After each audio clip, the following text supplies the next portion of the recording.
Semua orang di desa itu bilang gubuk tua di ujung hutan cuma tinggal tunggu waktu buat ambruk, tapi tak ada satupun yang berani menyentuhnya, seolah tanah di sekitarnya masih mengingat setiap langkah yang pernah menodainya. Dan kini aku, seorang polisi yang tak pernah percaya takhayul, berdiri di hadapannya dengan palu di tangan, siap merobohkannya. Tapi kenapa hatiku justru merasa seperti sedang membangunkan sesuatu yang seharusnya tetap tidur? Namaku Wahyu. Umurku 35 tahun. Polisi berpangkat Ajun Inspektur 1, ditugaskan di Polres kabupaten kecil yang sering dianggap sepi perkara. Hidupku biasa saja. Penuh rutinitas. Bangun pagi, laporan, razia, sidak, rapat, pulang, malam. Disiplin itu makanan harian.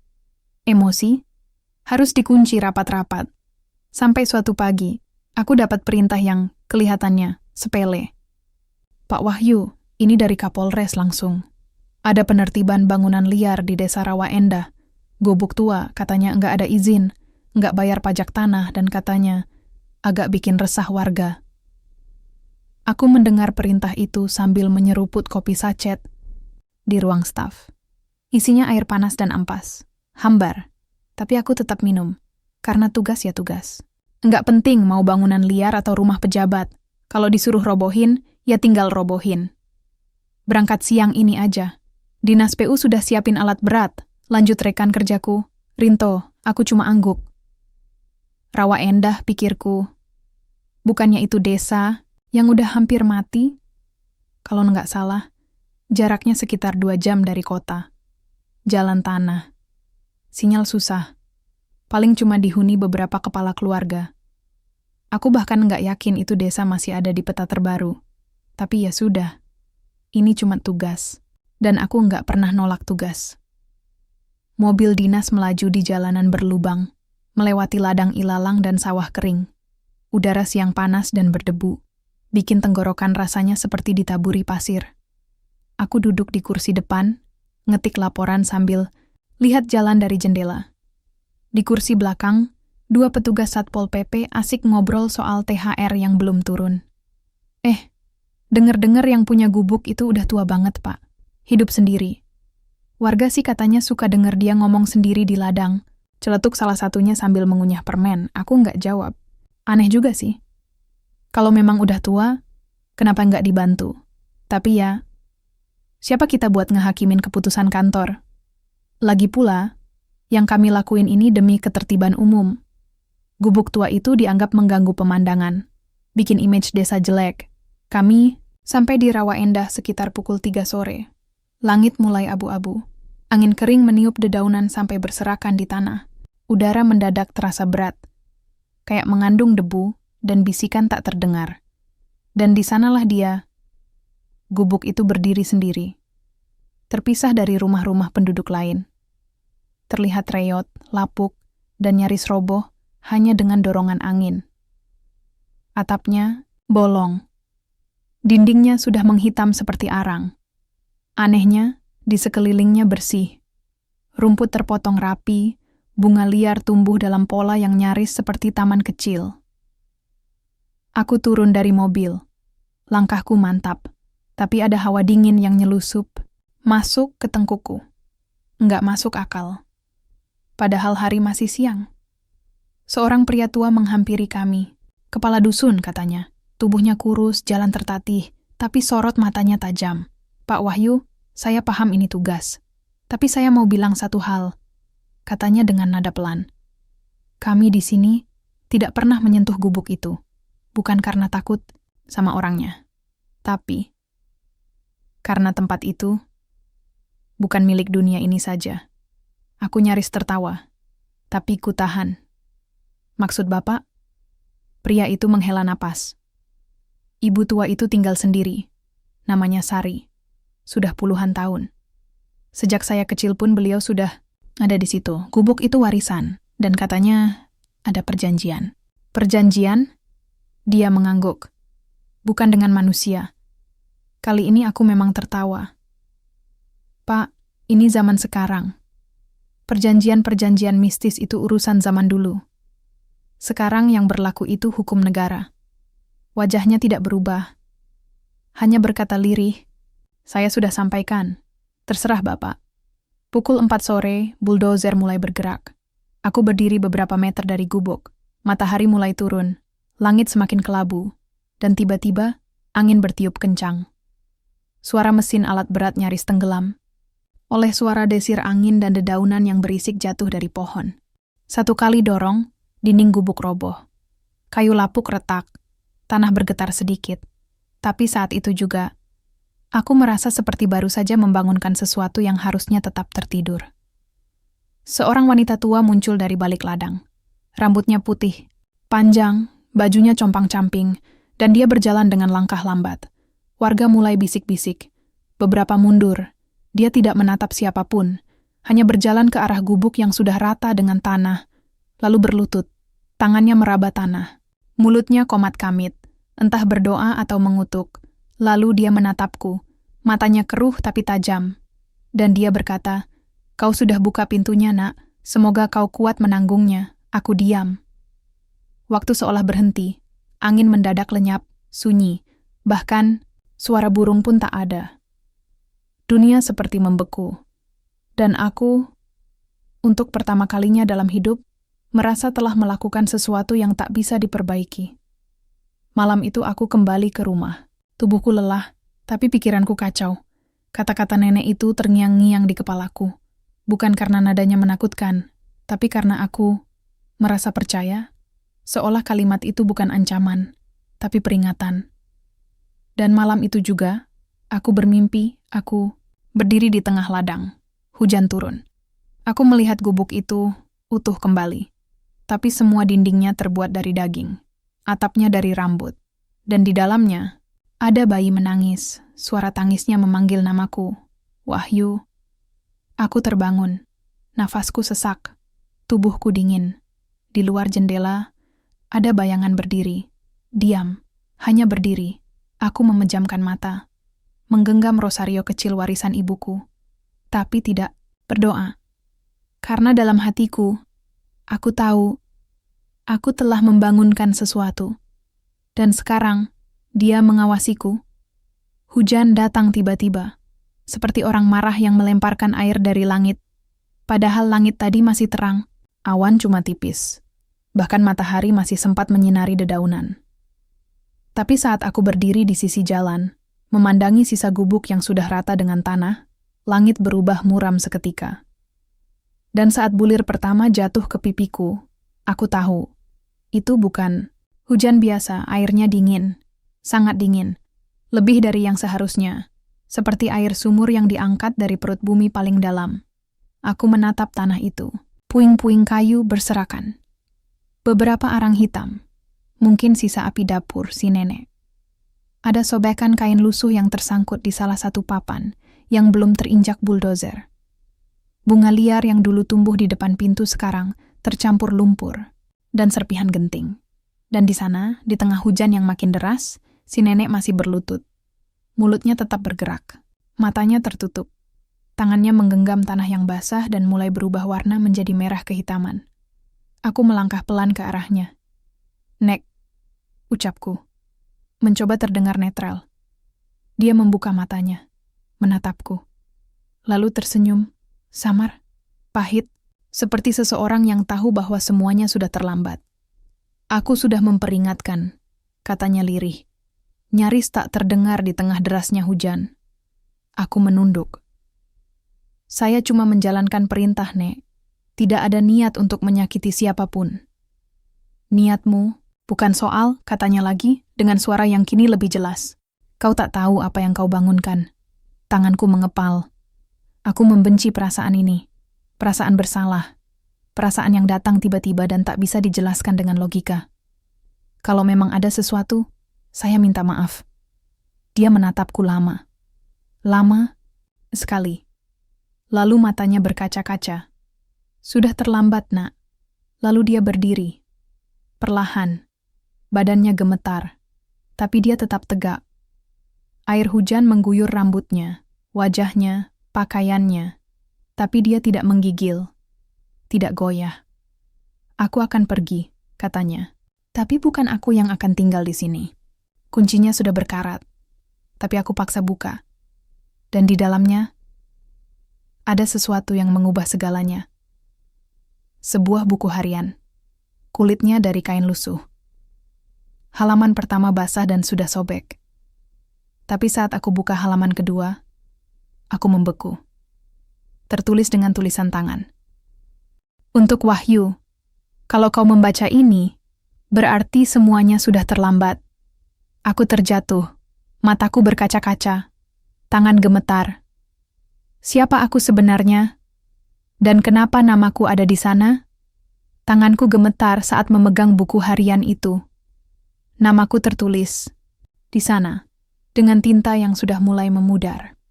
Halaman pertama nyaris sobek seluruhnya, tapi sisa tulisan di sana cukup jelas untuk membuat jantungku berdegup tak karuan. Untuk Wahyu, kalau kau membaca ini, berarti semuanya sudah terlambat. Aku tak paham. Siapa yang menulis ini? Bagaimana mungkin seseorang menulis buku harian untukku? Bahkan sebelum aku datang ke desa ini, perasaan aneh seperti ditatap dari balik poh. Dan kalimat itu menghantamku, seperti tamparan dingin. Malamnya, aku pulang dengan tubuh basah kuyup. Mobil dinas bau lumpur dan kain lap. Rinto dan petugas lain gak banyak bicara. Entah karena suasana, atau karena mereka juga merasa aneh.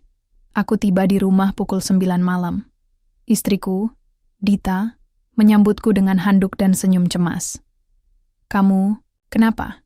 Kayak habis dikubur hidup-hidup, katanya sambil mengelap wajahku. Aku hanya mengangguk. Tugas, gubuk tua, hujan. Dia membawakanku teh panas dan nasi goreng dingin. Aku makan diam-diam di dapur. Hujan masih turun di luar. Tapi di dalam rumah, ada yang lebih dingin dari air hujan itu. Keheningan.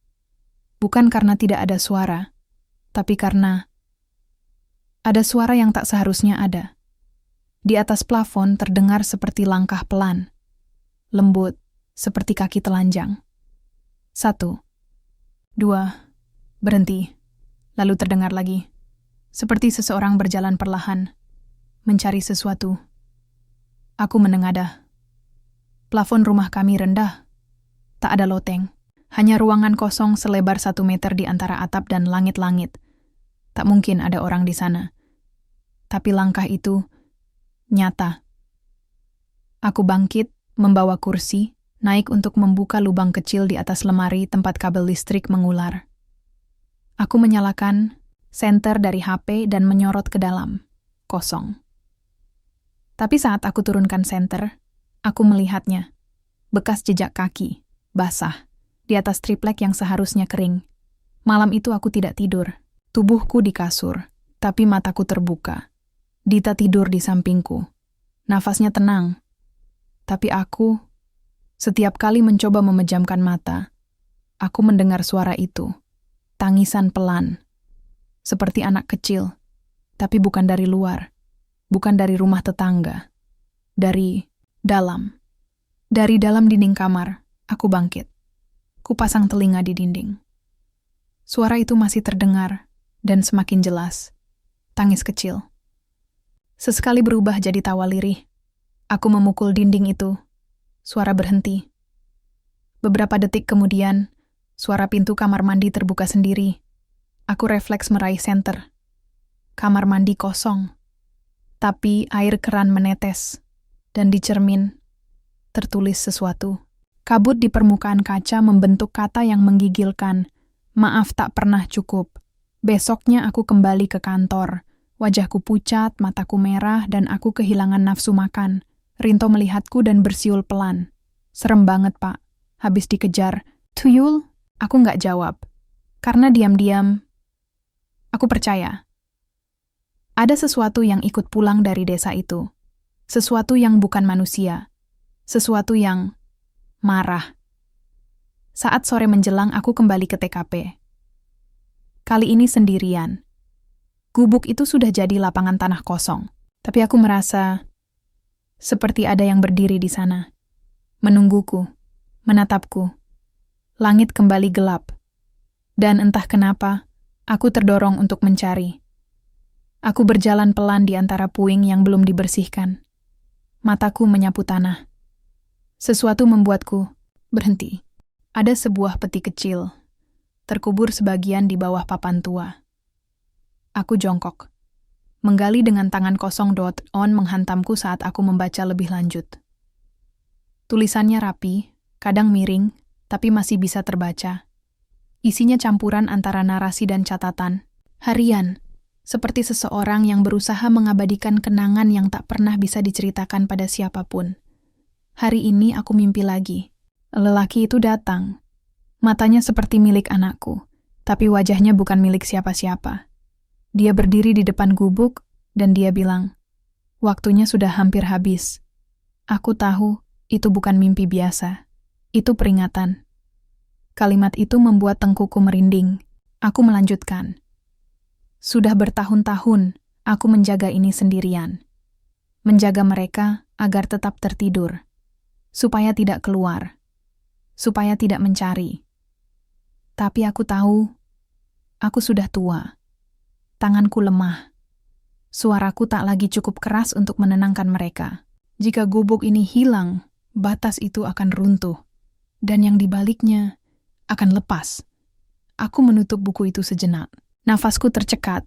Batas? Menjaga? Apa maksudnya? Apa yang coba dijaga oleh nenek itu? Aku duduk di atas tanah. Hujan gerimis mulai turun. Tanah basah menempel di celanaku. Tapi aku tidak peduli. Aku membuka halaman demi halaman, mencari jawaban. Tapi semakin banyak aku baca, semakin dalam perasaanku tenggelam ke dalam sesuatu yang tak bisa dijelaskan. Ada halaman yang sangat membuatku terdiam. Dulu, aku mencintainya. Meski orang-orang bilang itu salah. Karena dia bukan dari sini. Dan cintanya adalah kutukan. Dia datang dari arah barat saat musim panen gagal. Tubuhnya tinggi, kulitnya dingin, dan matanya kosong. Tapi entah kenapa aku jatuh cinta. Aku pikir dia penyelamat. Aku pikir dia utusan. Tapi malam ketika kami bersama, tanah ini berubah. Hewan-hewan menghilang. Bayi-bayi lahir tak bernyawa.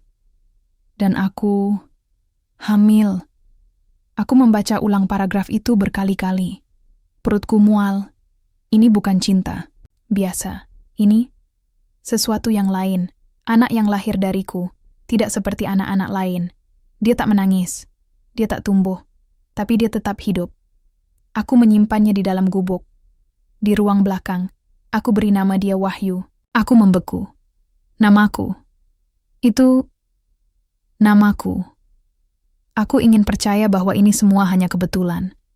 Tapi rasanya seperti ada benang halus yang menarikku ke masa lalu yang tak pernah kucari. Sebuah masa lalu yang menyangkutkan namaku dalam cerita yang tak seharusnya. Kulibatkan, aku bawa buku itu pulang. Malam hari, aku duduk di ruang kerja sambil membaca lagi. Dita mengetuk pintu beberapa kali, menawariku makan, tapi aku hanya menggeleng. Nafasku berat, pandanganku kabur. Di luar, hujan turun seperti biasa, tapi entah kenapa, suara petirnya terdengar seperti tawa. Seketika lampu berkedip, dan dari sudut ruangan, kulihat sosok itu lagi. Bayangan. Sama seperti malam pertama. Berdiri diam di pojok, tanpa wajah. Tapi kali ini, lebih dekat. Aku tahu siapa kamu, gumamku. Suara sendiri terdengar asing di telinga. Bayangan itu tidak bergerak. Aku membuka halaman terakhir buku harian itu, berharap ada jawaban yang bisa menjelaskan semua ini. Tapi yang kutemukan justru semakin mengguncangku. Kalau anakku membaca, ini, ketahuilah, kau tidak sepenuhnya manusia. Setengah darimu berasal dari kegelapan yang kutolak. Aku berusaha menyegel bagian itu di dalam gubuk, agar kau bisa tumbuh normal, bisa hidup seperti manusia lain. Tapi kalau gubuk itu dihancurkan, batas antara kau dan dia akan hilang. Dia akan mencarimu, mengambil kendali. Jangan lawan. Dia dengan amarah. Jangan lawan dengan senjata. Hanya satu yang bisa menahan kegelapan. Pengakuan. Aku menjatuhkan buku itu. Kursi tempatku duduk bergeser sendiri. Seseorang atau sesuatu berbisik di belakangku. Sudah waktunya kita pulang. Aku berbalik. Ruangan kosong. Tapi di dinding, ada bekas cakaran. 3 garis panjang. Dalam. Seolah kuku seseorang telah menggores cat tembok dengan kekuatan luar biasa. Aku tak bisa tidur malam itu. Dita mulai curiga. Dia menyentuh pipiku dan bertanya, kenapa aku seperti orang yang habis melihat kematian? Aku tak bisa cerita. Siapa yang bisa percaya? Bahkan aku sendiri belum bisa meyakini ini nyata. Tapi tubuhku tahu, jiwaku tahu, aku mulai bermimpi aneh. Selalu tempat yang sama. Ladang kosong dengan gubuk yang utuh. Di dalamnya, ada suara bayi. Tapi setiap aku mendekat, gubuk itu berubah menjadi wajah seseorang. Raksasa. Menatapku dengan mata putih polos dan mulut yang terus berkata, "Kau adalah kunci." Pagi harinya aku kembali ke kantor. Tapi aku tak masuk ke ruanganku. Aku langsung masuk ke ruang penyimpanan, mencari data tua, arsip desa Rawa Endah, catatan kelahiran, berita lama, apa saja. Dan yang kutemukan membuatku nyaris menjatuhkan semuanya. Nama, ibuku, tak pernah tercatat di kota ini. Tapi nama Sari, nenek itu, ada dalam data kelahiran sebagai ibu dari anak laki-laki yang tidak pernah diberi nama resmi. Tahun lahirnya cocok dengan tahunku. Tanganku menggigil. Dia bukan orang asing. Dia adalah ibuku. Hari itu aku duduk di ruang penyimpanan lebih dari 3 jam. Tidak makan. Tidak minum. Tidak bicara dengan siapapun. Tanganku masih memegang lembar data kelahiran dari desa Rawa Endah dengan nama Sari sebagai ibu kandung dari seorang anak laki-laki yang hanya diberi inisial W, tanpa tanggal lahir pasti, tanpa nama ayah, dan satu baris kecil di pojok bawah lembaran itu yang paling membuat jantungku nyaris berhenti. Status, ditutup, berdasar permintaan ibunda, kasus non-manusia. Aku membaca ulang baris itu puluhan kali. Non-manusia? Apa maksudnya? Apa mereka serius? Apa ini cuma istilah hukum untuk anak tak diakui? Tapi semakin aku coba menolak, semakin kuat bayangan yang muncul di pikiranku. Bayangan tentang malam-malam, aneh yang kualami belakangan. Tangisan di dinding, langkah di loteng, bisikan di balik cermin. Semua mulai terasa masuk akal, dalam cara yang mengerikan. Malam itu aku tak pulang. Aku menyewa kamar hotel kecil dekat terminal. Aku bilang ke Dita kalau harus lembur. Dia percaya, meski nada suaranya jelas menunjukkan kekhawatiran. Aku hanya butuh waktu sendiri. Untuk berpikir. Untuk memastikan bahwa aku belum gila. Tapi justru malam itu, untuk pertama kalinya, aku merasa bukan lagi diriku sendiri. Di kamar hotel yang lampunya redup dan dindingnya bau apek, aku menatap cermin yang menggantung di atas wastafel kecil. Wajahku lelah, pucat. Tapi bukan itu yang membuatku sulit bernapas. Mataku, bukan mataku. Warnanya lebih gelap, terlalu hitam, tidak ada pantulan cahaya. Seolah cermin itu sedang menunjukkan seseorang yang menyamar jadi aku. Aku menjauh, tapi bayanganku tetap menatap ke depan. Tidak bergerak, dan saat aku membalikkan badan, bayanganku di cermin masih menatapku. Telat 1 detik, aku nyaris berteriak. Tapi yang keluar dari mulutku hanyalah bisikan. Siapa kau? Bayangan itu, yang seharusnya aku, menyeringai. Aku bangun dengan keringat dingin. Tidak ingat kapan aku tertidur. Tapi tubuhku basah. Kausku menempel di punggung, dan ada bekas cakaran merah di leherku. Bukan luka dalam, tapi cukup panjang untuk membuatku merinding. Aku bangkit, membuka tirai jendela hotel, dan kulihat langit di luar masih gelap. Jam menunjukkan pukul 3 pagi. Dan di seberang jalan, di bawah tiang lampu yang berkedip, seseorang berdiri menatap ke arah jendela kamarku. Tubuh kurus, rambut panjang, pakaian lusuh seperti dari zaman dulu. Aku tak bisa lihat wajahnya, tapi aku tahu siapa dia. Nenek itu, aku buka jendela, tapi dia sudah tak ada. Esok paginya, aku kembali ke kantor. Tapi kali ini bukan untuk mencari arsip. Aku butuh bicara dengan seseorang, siapapun yang tahu sejarah gubuk itu, atau lebih jauh, tahu siapa sebenarnya Sari. Aku menemui Pak Jatmiko, mantan kepala desa Rawa Endah, yang sekarang tinggal di pinggir kota, pensiun dan katanya sering linglung. Tapi aku tak peduli, rumahnya kecil. Halamannya dipenuhi daun jati. Aku mengetuk pintu dan menunggu hampir 5 menit sebelum seorang perempuan muda membukanya. "Maaf, Bapak sedang tidak sehat," katanya sopan. "Aku Wahyu. Polisi. Ini soal penting. Aku cuma butuh 10 menit. Dia menatapku lama, lalu mempersilakan masuk." Pak Jatmiko duduk di kursi rotan tua. Tubuhnya kurus, matanya buram. Tapi ketika aku menyebut nama Sari, sorot matanya langsung berubah. "Kenapa kau bawa-bawa nama itu lagi?" "Saya baru tahu dia keluarga saya." Dia tertawa, tapi tawa kosong, tidak lucu. "Kalau begitu, kau harusnya lari, bukan datang ke sini."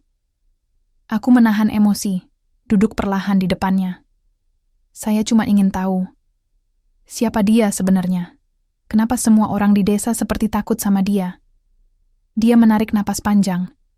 "Kau tahu legenda anak langit yang jatuh ke bumi?" Aku menggeleng. "Dia bukan dari sini. Suaminya bukan dari sini. Dulu, banyak yang bilang dia menikah dengan dukun dari gunung sebelah. Tapi bukan dukun biasa. Dukun yang memuja sesuatu yang lebih tua dari Tuhan." Aku menelan ludah. Mereka bilang anak pertama mereka. Bukan manusia. Lahir tanpa tangis, tapi hidup. Dan dia, disegel, di dalam gubuk itu. Dia menatapku. Lama, tanpa berkedip. Aku tidak tahu pasti, tapi kalau kau anak dari darah itu, maka mungkin, ya. Aku pulang dengan pikiran kalut. Tubuhku berat. Dunia seperti bergeser. Bahkan langkah kakiku terasa bukan milikku sendiri. Malam itu, aku berdiri di depan cermin kamar lagi.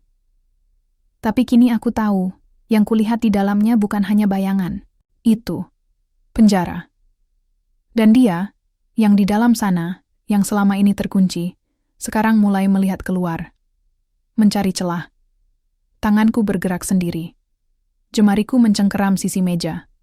Seseorang dalam diriku ingin keluar. Dita menatapku seperti melihat orang asing.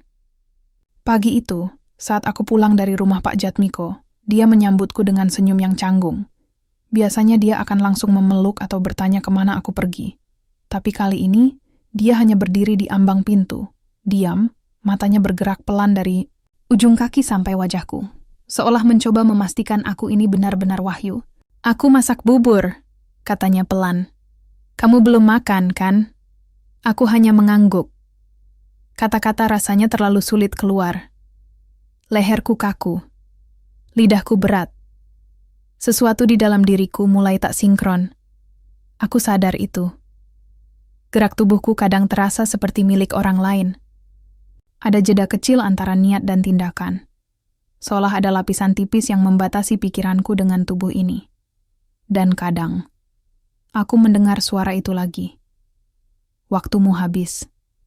Siang hari, saat aku tidur sebentar di sofa, Dita membangunkanku dengan wajah panik. "Wahyu, kamu kenapa tadi pagi nyaris mukul Dito?" Aku mengerutkan dahi. "Siapa Dito?" "Anak tetangga, yang suka main sepeda itu loh. Dia main ke depan rumah, terus kamu bentak dia dari balik jendela. Katamu jangan ganggu tidurmu, terus kamu ngeluarin parang dari dapur." Aku langsung bangkit dari duduk. Aku nggak pernah keluar kamar pagi tadi. Wajah Dita berubah pucat. "Aku lihat sendiri, Yu. Itu kamu. Pakai jaket hitam kamu. Yang ada sobeknya di bahu kiri." Aku diam. Lalu perlahan masuk ke kamar. Dan di gantungan. Jaket itu tidak ada.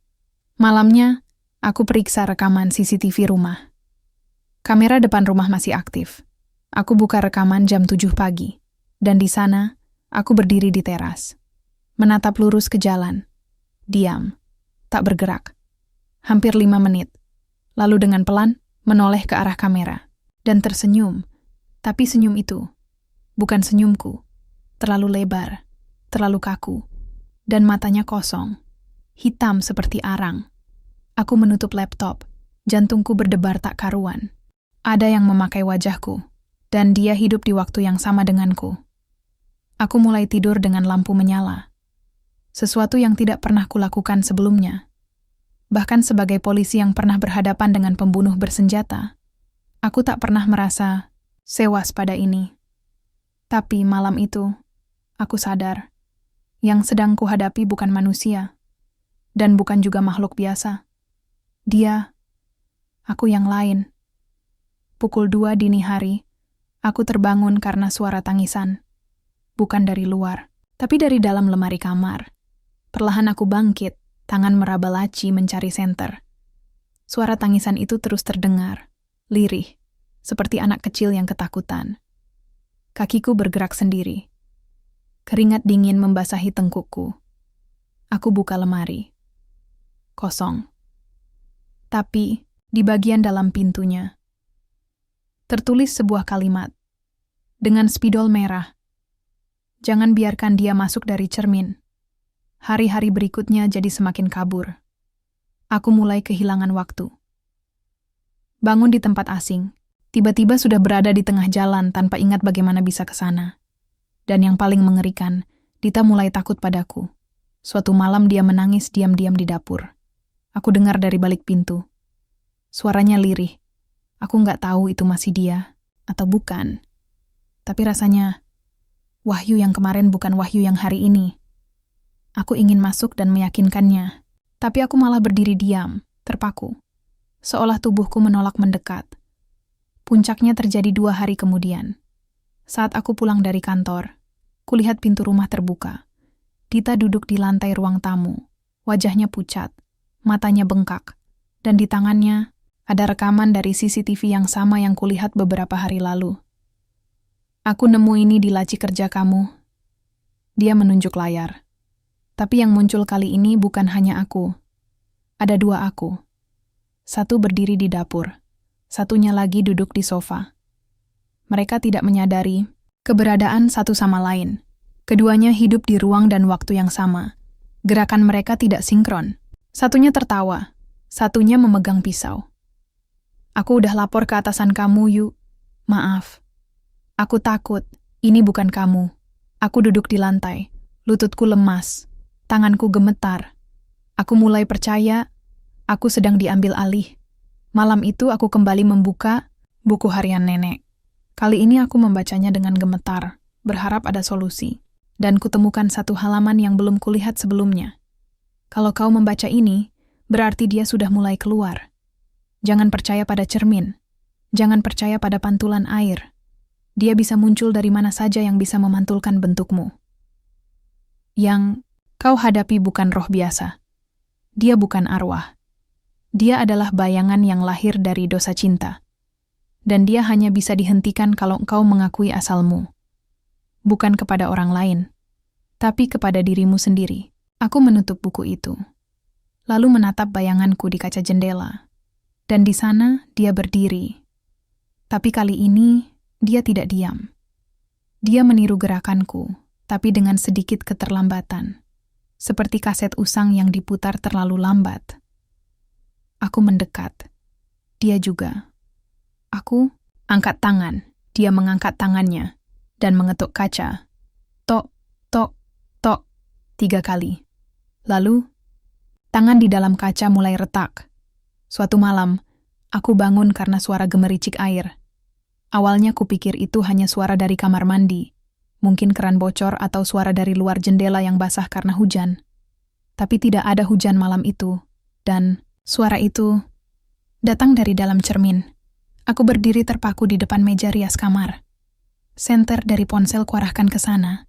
Permukaan cermin tampak biasa, bening, memantulkan wajahku yang pucat, keringat menetes di pelipis.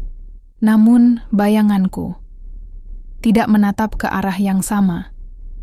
Aku menatap lurus ke depan, tapi pantulan di dalam cermin menoleh sedikit ke kiri. Perlahan, seperti sedang mengamati sesuatu di belakangku. Dita, suaraku serak, nyaris tak terdengar. Tak ada jawaban. Aku menoleh ke belakang, kosong. Saat kembali menatap cermin, bayanganku tersenyum. Bukan senyum ramah, tapi senyum lebar yang dipaksa. Seperti tarikan kulit wajah yang terlalu tegang. Lalu, retakan itu muncul. Mulai dari titik.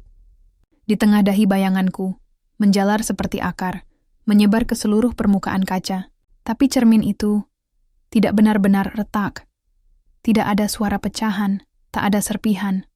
Retakannya hanya terlihat dari sisi dalam, seperti kulit yang mengelupas dari dalam tubuh. Aku mundur 2 langkah, dan dari balik retakan, matanya mengintip. Keesokan, harinya aku tak pergi ke kantor. Dita sudah lebih dulu pergi.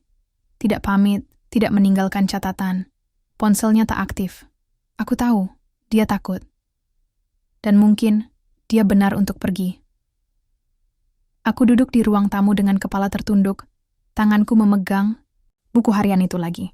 Kali ini aku membaca cepat, melewatkan tulisan-tulisan yang sudah kubaca sebelumnya, mencari halaman yang belum kusentuh. Lalu, aku menemukannya. Dia akan keluar dari refleksi. Dia tidak bisa hidup tanpa wadah. Dan jika kau tak menghentikannya, Yudinina akan mengambil semuanya, kenangan, tubuh, hidupmu. Jangan biarkan dia masuk dari cermin. Jangan biarkan dia masuk dari air. Jangan biarkan dia menyentuh namamu. 3 malam kemudian, aku bangun di kamar mandi. Lantai basah. Tubuhku menggigil. Dan wajahku penuh goresan. Ada 3 luka panjang di pipi kiri. Kuku atau cakar? Tapi aku sendirian di rumah. Atau, aku pikir aku sendirian, aku buka rekaman CCTV rumah lagi. Malam itu, aku keluar dari kamar jam 2:15. Aku berjalan ke dapur, berdiri mematung selama hampir 5 menit, lalu ke kamar mandi. Dan di sana, aku bicara. Padahal, aku tidak bicara malam itu. Kupelankan suara rekaman. Aku mendengar ucapanku sendiri. Aku tahu kau di sini. Sekarang giliranmu. Aku izinkan. Dan setelah kalimat itu, lampu rumah mati. Rekaman berhenti. Aku menatap layar dengan gemetar. Aku sudah mulai menyerah saat tidur. Atau mungkin, aku sudah tak punya kendali sama sekali. Hari itu aku mencoba membasuh wajah dengan air hangat. Tapi saat menatap ke wastafel, permukaan airnya memantulkan seseorang di belakangku. Seorang perempuan tua. Aku membalikkan badan cepat. Kosong. Aku kembali menatap air. Bayangannya sudah hilang. Tapi saat ku tatap ke arah dinding, catnya berubah menjadi basah. Menetes pelan seperti darah yang mengalir dari luka terbuka. Lalu, samar-samar, dari sela-sela dinding, muncul suara berbisik. Kau sudah membuka pintunya, Wahyu. Sekarang, biarkan dia masuk. Aku pingsan malam. Itu. Saat terbangun, rumah berantakan. Foto-foto di dinding tergantung miring. Buku berserakan. Cermin kamar pecah. Dan jaketku, yang dulu hilang, tergeletak di depan pintu. Basah kuyup seperti baru dicuci dengan darah. Aku memutuskan. Aku harus pergi ke desa. Ke tempat semuanya bermula. Aku harus kembali ke gubuk tua itu. Aku harus tahu siapa yang telah kuusir dan kenapa dia memakai wajahku. Desa Rawa Endah tidak banyak berubah. Jalanan masih sepi. Angin masih membawa bau tanah basah dan pohon-pohon masih berdiri seolah mengawasi dari balik kabut. Gubuk tua itu sudah rata dengan tanah, tapi tanah bekasnya tidak tumbuh apa-apa. Tidak ada rumput, tidak ada semak, seperti tanah mati. Aku menggali sedikit dengan tangan kosong, mencari sesuatu, apapun. Dan di kedalaman sekepal tangan, aku menemukan potongan kaca cermin. Cermin yang kusangka sudah hancur bersama gubuk itu. Saat kuangkat, cermin itu memantulkan wajahku. Tapi kali ini, dia tersenyum lebih dulu, dan kemudian dia bicara. Tanpa suaraku, tapi bibirnya mengucap namaku. Wahyu, waktumu habis. Angin di Rawa Endah malam itu tidak lagi membawa dingin yang biasa. Ia membawa bisik. Bau bunga kemboja yang terlalu kuat bercampur dengan sesuatu yang lebih busuk. Aku berdiri di tanah bekas gubuk tua, memandangi potongan kaca cermin yang baru saja kutemukan. Retakannya seperti urat nadi, menusuk mataku, masuk ke kepala, mengaduk sesuatu di dalam sana. Bayangan di cermin tadi. Dia bukan aku, tapi dia juga bukan sepenuhnya bukan aku. Ada sesuatu yang aneh, terlalu familiar, terlalu dekat. Aku mengantongi pecahan kaca itu dan berjalan menyusuri jalan tanah ke arah rumah Pak Jatmiko, mantan kepala desa yang katanya pernah dekat dengan almarhumah nenek. Langkahku berat, dan semakin dekat ke rumahnya, semakin lekat bau, tanah basah bercampur amis itu. Seolah-olah darah telah lama meresap di sini, dan tak pernah benar-benar kering. Tok, Assalamualaikum. Sunyi. Tapi jendela di lantai atas bergerak. Ada yang menyingkap tirai. Aku tahu rumah ini tidak kosong. Tak lama, pintu berderit dibuka. Pak Jatmiko berdiri di ambang. Rambutnya lebih putih dari terakhir aku lihat. Matanya mengerut penuh curiga, sampai akhirnya ia menatap wajahku lebih lama dan berkata pelan, "Kamu Wahyu?" Aku mengangguk. "Saya butuh bantuan, Pak." Ia menyingkir memberi jalan. "Masuklah. Aku tahu hari ini bakal datang juga." Di ruang tamunya yang penuh aroma kayu tua dan dupa, kami duduk berhadapan. Pak Jatmiko menyodorkan segelas air putih. "Apa yang kau lihat di cermin, Nak Wahyu?" Aku menatapnya kaget. Belum sempat bicara, ia sudah tahu. Saya lihat wajah. Saya sendirian, tapi dia bukan saya. Dia tahu nama saya. Dan sekarang, dia mulai mengambil kendali atas tubuh saya. Saya bisa merasakan itu. Pak Jatmiko mengangguk pelan. Itu bukan cermin biasa. Itu adalah cermin pengikat. Dulu, nenekmu Sumiati menggunakannya untuk menyegel sesuatu. Tapi, segel itu hanya kuat jika tidak disentuh oleh darah keluarganya sendiri. Aku tercekat. "Maksud Bapak, saya..." "Ya, kau keturunan langsung Sumiati. Dan saat kau menghancurkan gubuk itu, darahmu, secara tak sadar, menyentuh tanahnya. Menyentuh sisa-sisa ritual yang pernah dilakukannya. Segel pun runtuh. Dan entitas itu lepas." Aku memejamkan mata. Rasanya semua kesalahan ini semakin berat menindih dada. Kenapa dia disegel? Siapa dia? Pak Jatmiko berdiri, mengambil sebuah peti kayu dari balik lemari tua.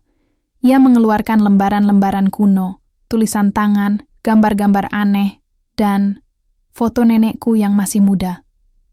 Di sampingnya, berdiri seorang laki-laki. "Kau tahu siapa?" "Ini?" tanyanya sambil menunjuk foto. Aku menggeleng. "Itu bukan kakekmu.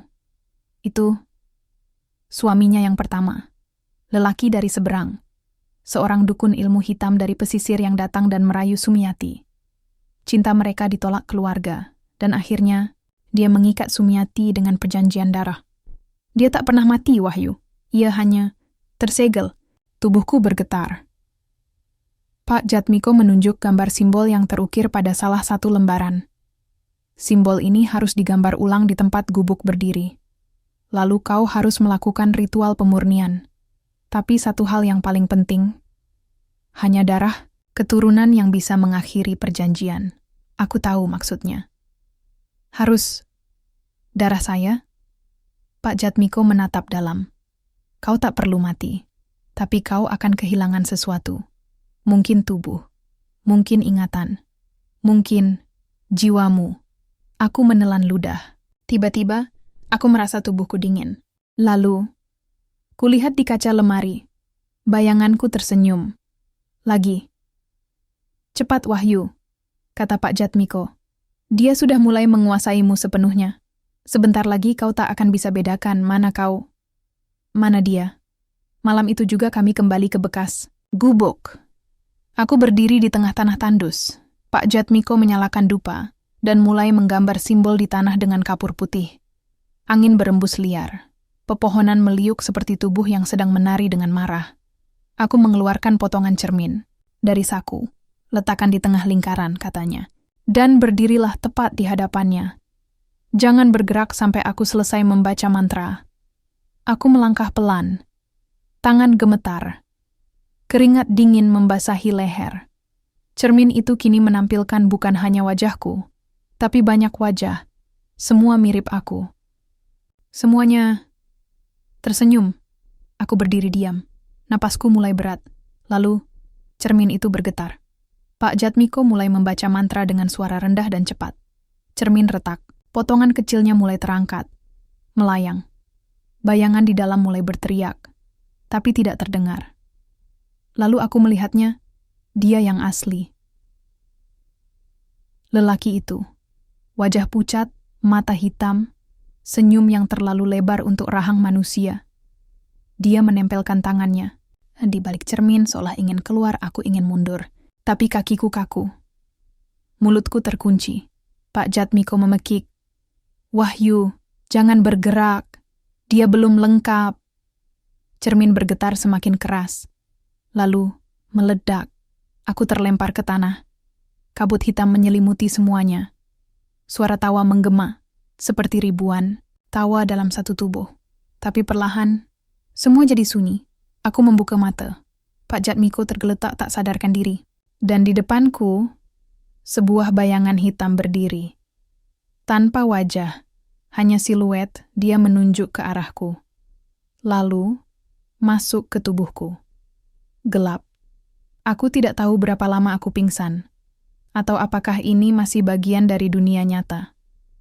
Tubuhku terasa ringan, seperti melayang di ruang tanpa dinding, tanpa lantai, tanpa apapun, kecuali suara, suara tawa, jeritan, bisikan, dan isakan kecil yang sangat familiar. Aku mencoba bicara, tapi tak ada suara keluar dari mulutku. Aku mencoba membuka mata, tapi penglihatanku hanya memperlihatkan satu hal. Diriku sendiri, berdiri di seberang ruang kosong itu. Wajahnya, wajahku. Tapi tidak lelah, tidak ketakutan seperti aku sekarang. Justru tenang. Matanya bersinar merah. Senyumnya, perlahan merekah, seperti topeng yang akhirnya bisa bebas menampakkan diri. Kau menyerahkan tubuhmu padaku dengan sukarela, Wahyu, katanya, dengan suaraku sendiri, tapi jauh lebih berat, lebih dingin. Kau bilang, aku boleh masuk. Aku menggeleng. Aku tak pernah bilang begitu. Kau bilangnya saat tidur. Saat jiwamu lengah. Kau bicara. Kau izinkan. Dan sekarang, aku pemilik tubuh ini. Tiba-tiba, tangan kiriku di dunia nyata bergerak sendiri. Aku bisa merasakannya. Jari-jari itu menggenggam kapak milik Pak Jatmiko. Dan itu bukan aku yang mengendalikannya. Seketika semuanya kembali, aku terbangun di tengah bekas ritual. Langit hitam pekat, bulan tertutup awan. Pak Jatmiko sudah tak di sana. Tubuhku berdiri sendiri, kaki melangkah tanpa kendali. Mulutku, yang seharusnya terkunci oleh takut, malah terkekeh kecil. Aku sadar, aku tidak sendiri dalam tubuh ini. Kami berbagi. Tapi dia lebih kuat sekarang, dan aku cuma tamu. Aku mencoba melawan dari dalam, menahan tangan, menghentikan langkah. Tapi setiap kali aku coba, ada rasa sakit yang menyiksa kepala, seperti paku yang ditancapkan ke otak. Kami kembali ke rumah Pak Jatmiko. Di dalamnya, bercak darah. Banyak. Jejak kaki berceceran. Dan di sudut ruangan, ada sesuatu yang ditutupi kain. Kakiku, bukan karena keinginanku, melangkah mendekat. Perlahan aku membuka kain itu. Tubuh Pak Jatmiko, tanpa kepala. Tanganku menggenggam kapak yang basah. Aku ingin muntah. Tapi tubuh ini tak memberi izin. Dia memanfaatkan tubuhku untuk membunuh. Malam itu, aku dikurung dalam pikiranku sendiri. Dia berjalan keluar rumah, memakai jaketku, menyapa warga yang masih duduk di pos ronda, bercakap-cakap dengan tetangga, bahkan bercanda. Semua dengan tubuhku, suaraku. Tapi bukan aku. Dia menggunakan kenanganku. Caraku bicara. Semua kebiasaanku. Tidak ada yang sadar bahwa Wahyu sudah mati. Kecuali satu orang, namanya Lestari. Dia anak perempuan dari almarhumah nenek, yang katanya sudah lama pindah keluar kota. Aku tak pernah tahu kalau nenek masih punya keturunan lain selain ibuku. Tapi Lestari datang malam itu, saat aku baru pulang dari warung. Matanya langsung tajam menatapku. Kau bukan Wahyu. Dia berdiri di tengah jalan tanah desa, hanya diterangi lampu petromak dari warung sebelah. Bayangannya panjang dan suara langkahnya pelan tapi penuh keyakinan. Tubuhku, yang bukan aku, tersenyum. Tari, kamu salah orang. Aku, diam. Suaranya tegas. Wahyu tidak pernah memanggilku Tari. Dia selalu memanggilku Les. Tubuh ini kaku. Aku tahu siapa kau. Lanjut Lestari. Kau lelaki yang mengikat perjanjian darah dengan Sumiati. Kau dikhianati, kau disegel, dan sekarang kau kembali dengan tubuh keponakanku. Perempuan itu mengangkat sesuatu dari kantongnya, sebuah liontin perak. Di dalamnya selembar rambut dan secuil kulit kering yang dikeringkan, jimat darah tubuh ini, aku, mundur setapak. Rasanya panas menjalar dari dada ke tengkuk. Lestari melempar liontin itu ke tanah. Aku tahu kau masih di sana, Wahyu. Kalau kau dengar aku, kau harus bangkit sekarang. Aku terdiam. Tapi suara itu, suara Les, membuatku gemetar. Ada memori yang menyeruak. Waktu kecil, aku pernah digendong perempuan ini saat ayah dan ibu bertengkar. Dia peluk aku diam-diam. Dia nyanyikan lagu Nina, Bobo, dengan suara pelan dan bergetar. Les, tiba-tiba, sesuatu dalam tubuhku meledak. Jangan sebut namanya, teriak suara dalam diriku. Aku merasa, ini saatnya. Aku dorong semua kehendak. Aku paksakan tubuh ini menggigil. Aku tarik semua kenangan. Wajah ibu, senyum Dita, aroma tanah desa, semua. Dan tubuhku, akhirnya, jatuh tersungkur. Di dalam pikiranku, ruang kosong itu mulai retak. Bayanganku menatapku marah. Kau tidak bisa melawan, katanya. Aku melangkah. Mendekat. Aku bisa, karena aku masih punya alasan untuk hidup. Dia mengangkat tangan, ingin menyerang, tapi aku lebih cepat. Aku meraih pecahan cermin yang kubawa dari rumah. Kuhantamkan ke wajahnya, dan ruang itu meledak menjadi cahaya. Aku terbangun, kepalaku sakit. Tapi untuk pertama kalinya, aku merasa tubuh ini milikku lagi. Les menangis pelan, berlutut di sampingku. Kau kembali. Ya Allah, kau kembali. Aku pegang tangannya. Tolong aku, Les. Kita belum selesai. Malam itu tak membawa tenang, meski tubuhku kini kembali, milikku. Setelah pertarungan panjang dalam diriku sendiri, aku merasa seperti sisa-sisa manusia. Mata masih berat, kepala berdenyut, dan tubuhku penuh luka yang entah dari mana asalnya. Tapi yang paling mengganggu bukanlah rasa sakit itu, melainkan jejak yang tertinggal. Jejak darah yang masih menempel di tanganku. Jejak mayat Pak Jatmiko yang tak bisa kuhapus dari pikiranku. Jejak suara yang sesekali masih bergema dalam batin, tawa dia. Dukun itu. Lelaki yang pernah mencintai, nenekku dan kini tinggal di celah-celah ingatan dan rasa bersalahku. Kau yakin sudah sepenuhnya bebas darinya? Tanya Lestari, menatapku dari kursi rotan reyot di sudut rumahnya. Aku menggeleng. Tidak, tapi aku tahu, sekarang aku bisa memilih. Kalau dia datang lagi, aku bisa lawan. Tapi kita harus buru-buru, Les. Dia belum pergi. Dia cuman diam, menunggu celah. Lestari menggigit bibir. Ia membuka lipatan kain yang sedari tadi ditaruhnya di meja. Di dalamnya, kitab tua. Kulitnya sudah rapuh, tulisannya nyaris terhapus oleh waktu. Ini bukan cuma tentang kamu, ucapnya. Tapi tentang perjanjian berdarah yang belum pernah benar-benar putus. Dia dulu mengikat nenek, tapi darah itu masih mengalir. Di kamu, di aku. Aku menatapnya. Kita berdua, ia mengangguk. Kita keturunan terakhir Sumiati. Kita berdua harus menyelesaikannya. tapi hanya satu yang bisa mematahkan kutukannya. Aku mulai merasa udara jadi lebih dingin. Kita harus kembali ke tempat itu, lanjutnya. Ke tanah. Gubuk. Di sana kita harus memanggilnya. Menghadapinya. Bukan untuk mengusirnya, tapi untuk memutus semua hubungan darah. Itu satu-satunya cara. Aku menatap api yang berkedip di lampu minyak di atas meja. Lalu bagaimana caranya? Lestari mengeluarkan 2 pisau kecil dari dalam peti. Bilahnya berkarat, tapi masih tajam. Di tengahnya, terukir nama yang sama. Sumiati. Kita harus persembahkan darah. Tapi bukan darah karena luka. Darah karena keputusan. Harus ada yang rela menyerahkan namanya, identitasnya, hidupnya, agar darah itu tidak lagi bersambung dengan dia. Aku tahu arah pembicaraannya, dan aku tidak suka. Kau mau menyerahkan hidupmu? Tanyaku pelan. Dia tersenyum. Tapi senyum yang terlalu pahit untuk disebut bahagia. Kalau aku yang mati, semuanya selesai. Kamu bisa hidup tenang.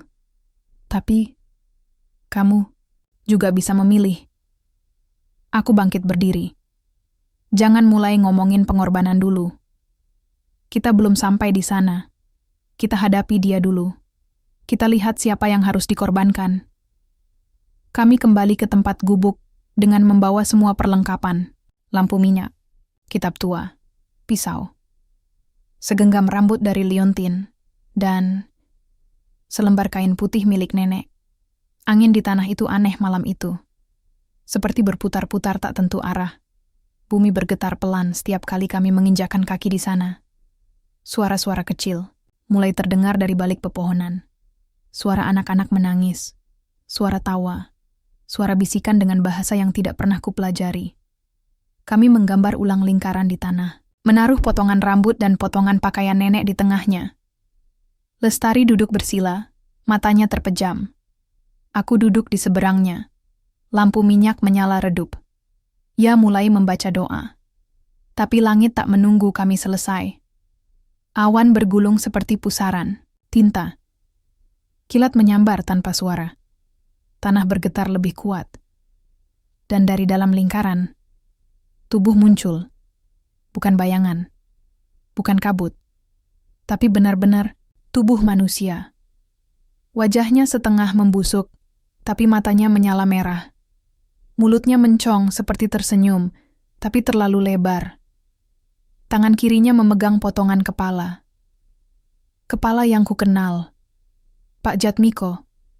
Wahyu, katanya, dengan suara 2 lapis, seperti suara lelaki dan suara perempuan berbicara bersamaan. Akhirnya, kita bisa bicara langsung. Tubuhku gemetar, tapi aku berdiri. Aku di sini bukan sebagai cucu Sumiati. Aku datang sebagai Wahyu. Dan aku mau kau pergi dari dunia ini. Sekarang. Dia tertawa. Kau pikir semudah itu? Aku sudah dibuang, dihianati, disegel, tapi aku tetap hidup. Karena satu hal yang tak bisa kalian putus. Dia menoleh ke Lestari. Darah. Tiba-tiba tubuh Lestari menggeliat. Ia berteriak. Matanya memutih. Darah menetes dari hidungnya. Aku sudah masuk, katanya. Aku hanya perlu 1 dari kalian, maka warisanku hidup selamanya. Aku melompat ke arah Lestari, tapi tubuhku terhempas ke belakang seolah ditampar angin keras. Kalau kau ingin menyelamatkannya, ujar suara itu, kau harus jadi tumbal. Dunia membeku. Aku menatap pisau di tanah. Lestari meronta-ronta, berteriak memanggil namaku. Darahnya mengalir dari mata. Pilihan itu datang. Cepat. Kejam. Kalau aku yang mati, kutukan mungkin berakhir. Kalau Lestari yang mati, aku hidup. Tapi bersama rasa bersalah yang tak akan pernah hilang. Aku menggenggam pisau. Aku Wahyu. Kataku, pelan.